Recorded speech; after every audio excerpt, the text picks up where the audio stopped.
할렐루야. 오늘도 나사렛 아침 묵상으로 함께 해주시는 모든 분들을 주님의 이름으로 환영하고 축복합니다. 오늘 우리가 함께 나눌 하나님의 말씀은 에스겔서 7장 9절의 말씀입니다. 우리 한 목소리로 봉독하도록 하시겠습니다. 내가 너를 불쌍히 여기지 아니하며 긍휼히 여기지도 아니하고 내 행위대로 너를 벌하여 너의 가증한 일이 너희 중에 나타나게 하리니 나 여호와가 때리는 이임을 내가 알리라. 오늘 우리가 함께 나눌 하나님의 이름은 여호와 마케입니다.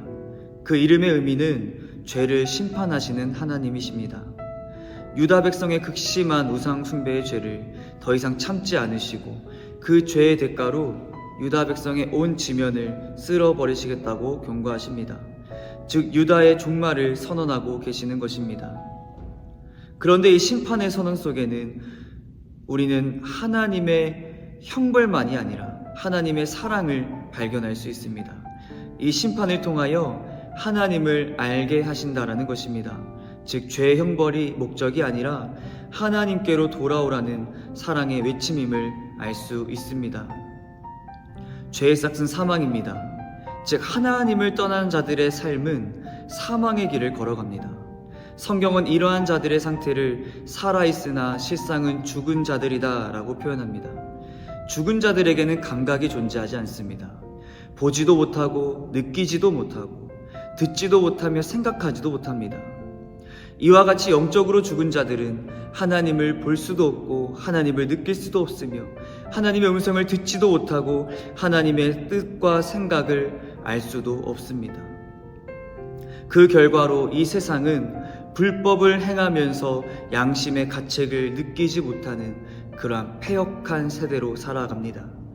매일같이 우리의 삶의 주변에서 일어나는 끔찍한 뉴스들은 이 세상이 얼마나 악하고 무자비하며 사랑이 없고 무정한지를 보여줍니다. 살인과 자살, 마약, 다양한 성범죄, 아동학대, 테러, 전쟁, 온갖 폭언, 거짓말 등 다양한 불법을 아무런 양심의 가책을 느끼지 않고 저지르는 시대가 이 시대입니다. 하지만 사랑의 하나님께서는 이 세상을 그대로 내버려 두지 아니하셨습니다. 불법이 가득하고 무질서하고 혼란스럽고 어두움과 사망이 가득하여 희망도 없고 빛도 없는 이 땅 가운데 하나님의 독생자 예수 그리스도께서 이 땅에 오셨습니다. 세상의 죄에 대하여 사형 선고를 내리실 권리가 있는 그 공의로운 재판관 되시는 하나님께서 그분의 무한한 사랑으로 인하여 친히 사형수가 되어 이 땅에 오셨습니다. 바로 하나님의 독생자 예수 그리스도께서 이 땅에 사형 집행을 당하기 위해 오신 것입니다. 우리는 예수 그리스도께서 이 땅에 오심으로 인해 하나님의 진노와 심판을 더 깊이 이해할 수 있게 되었습니다. 하나님의 진노와 심판은 결국 하나님의 사랑이라는 것을 우리는 발견할 수 있게 된 것입니다. 우리가 모두 죄인 되었을 때에 그리스도께서 죽으심으로 하나님께서 우리에 향한 그분의 사랑을 확증하셨습니다. 우리의 모든 죄악을 예수 그리스도께로 담당시키셨습니다. 예수 그리스도께서 우리의 과거와 현재와 미래의 모든 죄를 짊어지시고 십자가에 달리사 하나님 아버지의 모든 진노를 단번에 홀로 받으셨습니다. 이제 모든 죄에 대한 심판은 예수 그리스도의 죽음으로 인하여서 해결되었습니다. 그리고 능력으로 3일 만에 부활하사 하나님의 아들로 선포되시어 모든 죄와 사망에 대한 승리를 선포하신 것입니다. 이 복음의 경이로움은 바로 하나님께서 십자가에 달리시어 하나님의 사랑으로 그분의 모든 진노를 덮으셨다라는 것입니다. 이제 모든 죄의 문제를 해결하신 사랑과 공의의 하나님께서 우리를 그분의 품으로 부르십니다. 썩어져가는 예수의 구습을 버리고 성령의 새 사람을 입으라고 말씀하십니다. 이전에 사랑했던 모든 우상들을 떠나버리고 하나님만 사랑하는 거룩한 신부가 되라고 말씀하십니다. 그리고 회개함으로 삶을 돌이키어 하나님 안에 살고 하나님의 말씀을 따라 살며 하나님만 섬기며 살아가는 그러한 거룩한 자들이 되라고 말씀하십니다. 그리고 이렇게 살아가는 자들에게 더 이상 정죄함이 없으며 생명의 성령의 법이 모든 사망에서 그들을 구원하실 것이라고 약속하십니다. 이 심판의 선언은 하나님의 사랑입니다. 우리가 진정으로 무엇인가를 사랑하면 그 사랑하는 것을 파괴시키는 것을 미워하게 되어 있습니다. 주변에서 아이를 키우는 부모님들을 보면 아이가 먹는 것, 아이가 보는 것, 또 아이가 입는 것 등 많은 부분들을 통제합니다. 아이들을 괴롭히기 위함이 아니라 사랑하는 마음으로서 통제하는 것입니다. 아이들이 불법을 저지르게 되면 아이들에게 그것이 잘못된 것이라는 것을 알려주기 위해서 혼내기도 하고 체벌을 하기도 합니다. 아이를 미워해서가 아니라, 아이에게 벌을 주기 위해서가 아니라 아이가 안전하게 또 옳은 길로 걸어갈 수 있도록 인도하기 위한 그 사랑이라는 것입니다. 그래서 부모님들은 아이들의 삶을 파괴할 수 있는, 잘못 인도할 수 있는 그 모든 부분들로부터 최대한 보호하고자 그가 할 수 있는 모든 노력을 기울입니다. 죄는 언제나 사망을 낳습니다. 죄가 장성하여 사망에 이르게 되는 것입니다. 하지만 사랑의 하나님께서는 이를 두고만 보지 않으시고 죄가 우리를 완전히 파괴하기 전에 우리를 정신 차리고 주님께 돌아오게 하기 위해 우리를 벌하시는 것입니다. 그리고 이 사랑의 경고를 듣지 못하는 이들을 오랫동안 참으시는 사랑의 하나님이십니다. 출애굽 과정에서 하나님께서 보여주신 그 10가지 재앙은 창조 질서가 무너진 이 땅의 삶의 결과를 짧게나마 보여주면서 하나님께서 어떠한 분이신지를 나타냅니다. 그리고 동시에 하나님의 사랑이 얼마나 크고 무궁한 은혜인지를 보여줍니다. 하나님을 떠난 삶이 어떠한 삶인지, 하나님의 질서가 무너진 세상이 얼마나 참혹한지를 보여주시며, 동시에 창조주 하나님께서 이 세상을 얼마나 사랑하시는지를 보여주십니다. 그분의 사랑은 오래 참으심으로 나타납니다. 노아의 홍수 때를 기억해 보시길 바랍니다. 노아의 홍수 심판 때에 하나님께서는 노아에게 이 땅을 온 지면을 물로 덮으시고 물로 심판하실 것이라고 선언하십니다. 하지만 그 심판이 시행되기까지 100년이 지나서야 그 심판이 실질적으로 시행이 됩니다. 구약 성경에서는 하나님께서 지속적으로 선지자들을 보내시어 심판의 메시지를 전하고 백성들이 죄에서 떠나 회개할 것을 촉구하십니다.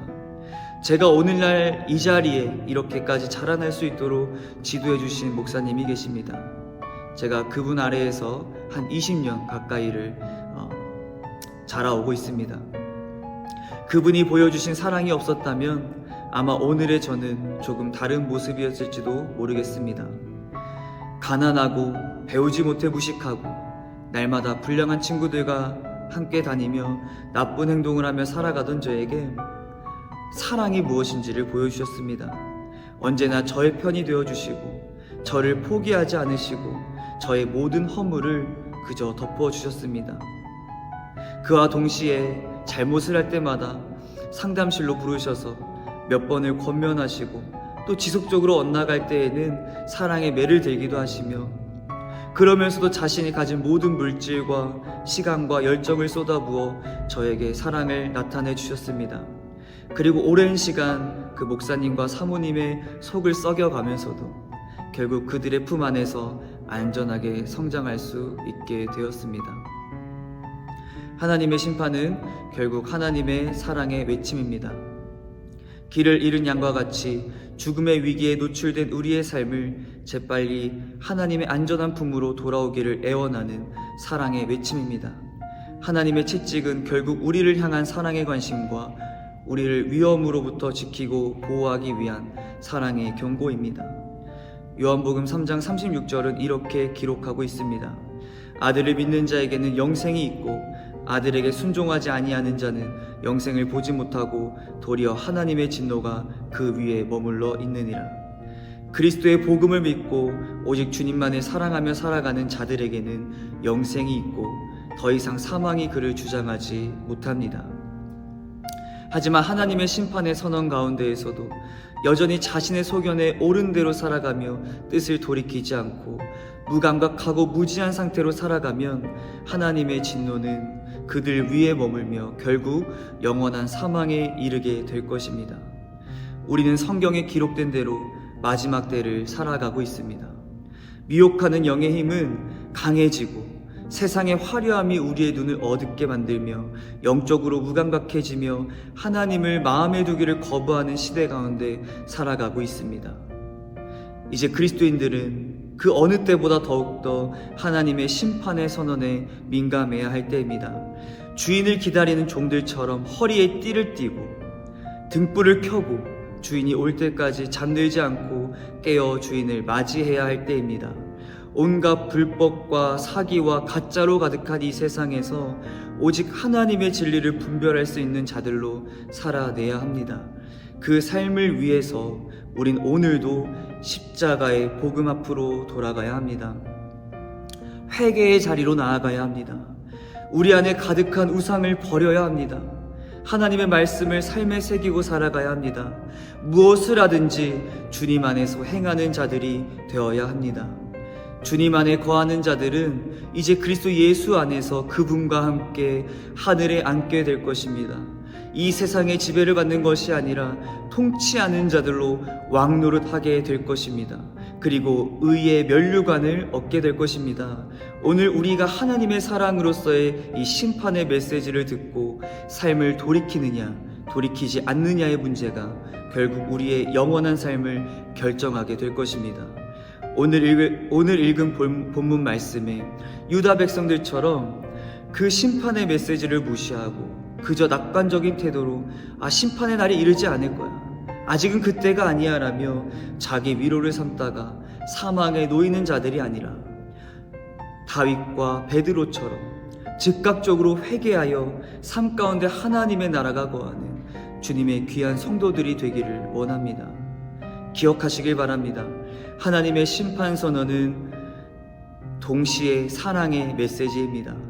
십자가에서 나타내신 하나님의 온 인류의 죄에 대한 영원한 심판은 하나님의 풍성한 사랑으로 인한 구원의 메시지였다는 것을 우리는 잊지 말아야 합니다.